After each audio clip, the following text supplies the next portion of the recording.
It's May, and now my summer crops are now starting to take off. I think partly of the reason why that's happening is because of this new shading method I have, which I'm proud of, because it was quite tedious having to lay it directly on top of it originally, and then, you know, the corn would grow too tall, so like it wouldn't work like this. But now this method, the corn can grow tall, and since it's I always had this long one, it can cover both beds, which is really more efficient now. If you guys can notice, watermelons are starting to grow way more faster now and way bigger. And like my past self will just tell you why. It hurts to see, it hurts to do, okay? But to be fair, having two is safer than one. And if we do really only need one, then we can just take another one out. And that's way safer than just leaving one to grow. So that's why.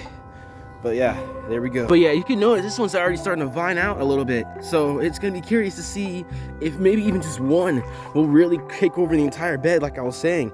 Or I don't know if I'll need a trellis for both of these.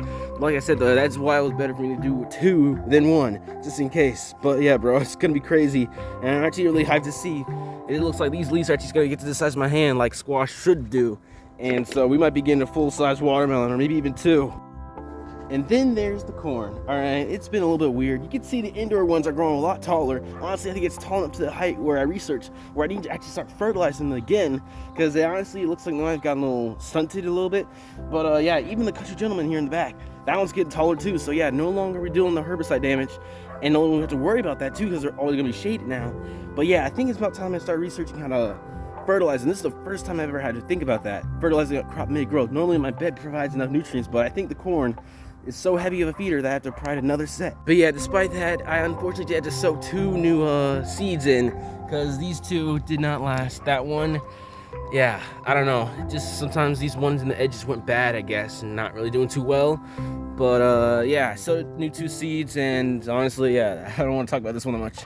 May have accidentally mistook it for grass and tried plucking it out. Yeah, so at this point, since the race is over, at this point, I'm just hoping to get at least one successful cob, because, you know, this is our first time growing corn, so I don't even wasn't even that expecting to get all 14 originally, but now just expecting at least to get one corn cob, you know?